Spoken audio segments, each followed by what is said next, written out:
চট্টগ্রাম বিশ্ববিদ্যালয়ের শিক্ষার্থী ও গ্রামবাসীর মধ্যে ফের সংঘর্ষ হয়েছে। এ ঘটনায় বিশ্ববিদ্যালয় ও আশপাশ এলাকায় ১৪৪ ধারা জারি করা হয়েছে। দুদফায় সংঘর্ষে আহত হয়েছেন উপাচার্য ও প্রক্টর সহ শতাধিক শিক্ষার্থী। বন্ধ ঘোষণা করা হয়েছে বিশ্ববিদ্যালয়ের সব পরীক্ষা ও ক্লাস। চট্টগ্রাম থেকে আরিচ আহমেদের পাঠানো তথ্য ও ছবিতে শওকত করিমের ডেস্ক রিপোর্ট।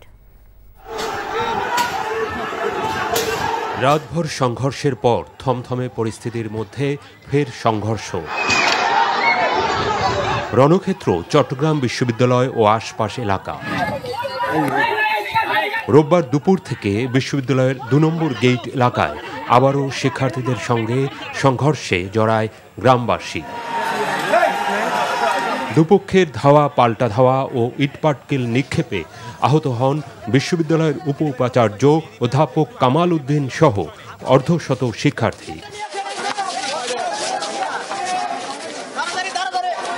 বান্ডেল থাকলে প্রতি সেনমানিতে টাকা বাঁচবে। বিকাশ সেনমানি বান্ডেল কিনে জিতুন প্রতি লেনদেনে। আমাদের উপরে যে নৃশংস হামলা করেছে এটা জাহিলিয়াতের চেয়েও মারাত্মক। আমার বাইককে ধান ক্ষেতের মধ্যে ফেলে ইতিমধ্যে ফুটেজ ভাইরাল চাপাতি দিয়ে মারতেছে। ওদের কর্তৃপক্ষ এটা একটা সুষ্ঠু সমাধান করবে, দোষীদের সর্বোচ্চ শাস্তি করবে। কারণ এরা যদি এভাবে মব সৃষ্টি করে স্থানীয়দের উপর বারবার হামলা করতে থাকে, তখন এখানে যে সুন্দর পরিবেশটা আছে এটা বিনষ্ট হবে।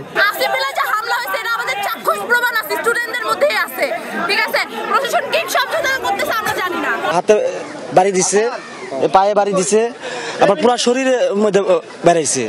বিশ্ববিদ্যালয় প্রশাসনের দাবি, গ্রামবাসীর সঙ্গে নিষিদ্ধ ঘোষিত ছাত্রলীগ হামলা চালায় শিক্ষার্থীদের উপর। আমাদের সকল শিক্ষককে মারছে, আমার সকল ছাত্রদেরকে মারছে, কন্টিনিউ মারছে। সিনাক মেডিকেলে আমরা 3টে গাড়ি বাড়াইছি, এখানে আমাদের 400-500 ছাত্র এখানে আহত হয়েছে। আমাদের ছাত্রদের পারে না, আমরা কোন জগতে আছি? সকল ছাত্রলীগের ক্যাডাররা, সকল বড় বড় ক্যাডাররা এখানে ঢুকে ১৪৪ ধারা জারির পর বিশ্ববিদ্যালয় ও আশপাশ এলাকায় মোতায়েন রয়েছে আইনশৃঙ্খলা বাহিনীর অতিরিক্ত সদস্য। এর আগে শনিবার রাতে বিশ্ববিদ্যালয়ের ২ নম্বর গেট সংলগ্ন একটি ভবনের ভাড়াটিয়া এক ছাত্রীর সঙ্গে নিরাপত্তা রক্ষীর বাকবিতণ্ডার পর ওই ছাত্রীকে মারধর করা হয়। এর জেরে শিক্ষার্থীদের সঙ্গে গ্রামবাসীর দফায় দফায় সংঘর্ষে আহত হন অর্ধশতাধিক।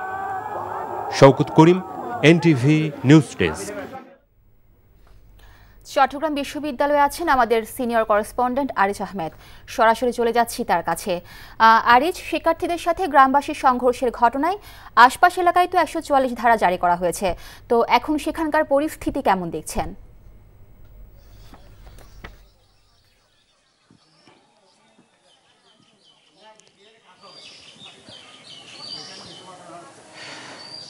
মিলিপ, ১৪৪ ধারা জারির পর যেই জোপড়া এলাকায় আমি এই মুহূর্তে অবস্থান করছি, এখানে বিভিন্ন যে গ্রামের অলিগলি আছে সেখানে সেনাবাহিনী সহ যৌথ বাহিনীর সদস্যরা ইতিমধ্যে কাজ শুরু করেছেন এবং তারা বিভিন্ন অলিগলি যাওয়া শুরু করেছেন।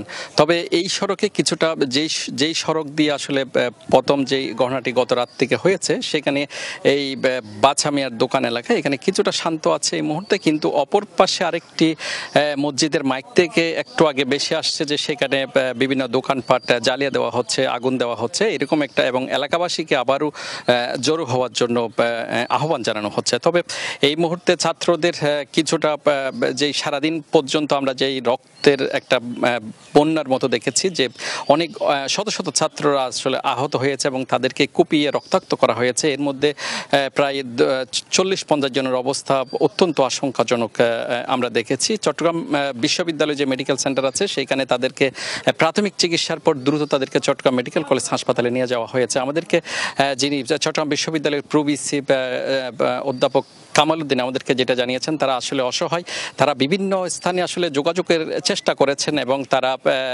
এখানে দীর্ঘ সময় আসলে প্রশাসনের কোনো লোকজন না আসায় দুই পক্ষের মধ্যে থেমে দফায় দফায় আসলে সংঘর্ষ হয়েছে।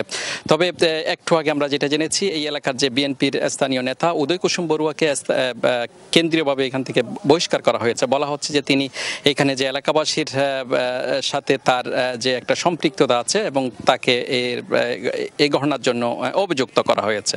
মিলিয়ে ছিল এখানকার সর্বশেষ। বান্ডেল থাকলে প্রতি সেনমানিতে টাকা বাঁচবে। বিকাশ সেনমানি বান্ডিল কিনে জিতুন প্রতি লেনদেনে।